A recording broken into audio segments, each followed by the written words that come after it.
যুবক যুবতীদের অগ্রাধিকার দিতে হবে ইসকোর আধুনিকরণের লোকাল বেকার যুবক যুবতীদের অগ্রাধিকার দিতে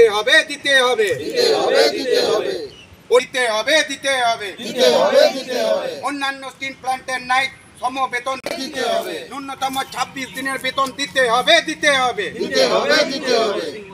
ন্যূনতম 26 দিনের বেতন দিতে হবে অন্যান্য স্টিল প্ল্যান্টের ন্যায় সম বেতন দিতে হবে যুবতীদের অগ্রাধিকার দিতে হবে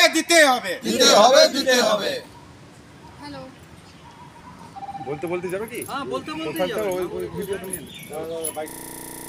দেখুন, আপনারা জানেন যে আমরা দীর্ঘদিন ধরে গত বছরের দুর্গাপুজোর সময় থেকে আমরা যখন এই সেল আইএসপি ইসকোর শীর্ষ পর্যায়ের আধিকারিকদের সাথে আমরা বসেছিলাম, তখন থেকে মূলত 3টে দাবি নিয়ে আমরা এগোচ্ছি। এক হচ্ছে ইসকোর এই আধুনিকীকরণ এবং বিস্তারীকরণে স্থানীয় যারা এই আমাদের এলাকায় জন্মেছে, ইসকোর ধোঁয়া দেখে বড় হয়েছে, তাদের কর্মসংস্থান সুনিশ্চিত করতে হবে। নম্বর 2, যারা ইসকোয় কর্মরত আউটসোর্সিং আমার ওয়ার্কার ভাই বন্ধুরা আছেন, যারা কাজ করছেন, তাদের বেতন অন্যান্য স্টিল প্ল্যান্টের সমতুল্য করতে হবে এবং ন্যূনতম 26 দিনের তাদের মজুরি করতে হবে। কারণ আমরা দেখি যে এখানে 20 দিন, 21 দিন, 22 দিন করে তাদের মজুরি দেয়। আবার কিছু অসাধু আমাদের ইয়েরা আছে, ঠিকাদাররা আছে, তারা আবার তাদের মাইনে যখন যায় তাদের পাসবুকে বলে 2 দিনের মাইনে ফেরত দিন।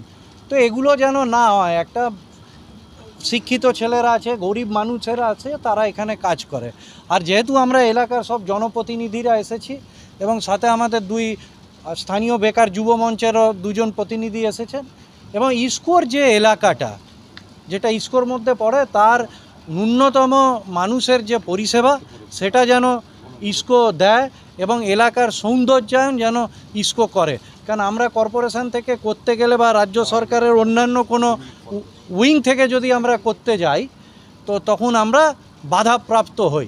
তাই ইসকোর কাছে এটাও আমাদের দাবি যে বাজারের রাস্তাঘাট থেকে শুরু করে, কারণ এই বাজারের যারা আছেন তারা ট্যাক্স দেয় ইসকোকে, তো ইসকোকেও তার পরিষেবাটা দিতে হবে।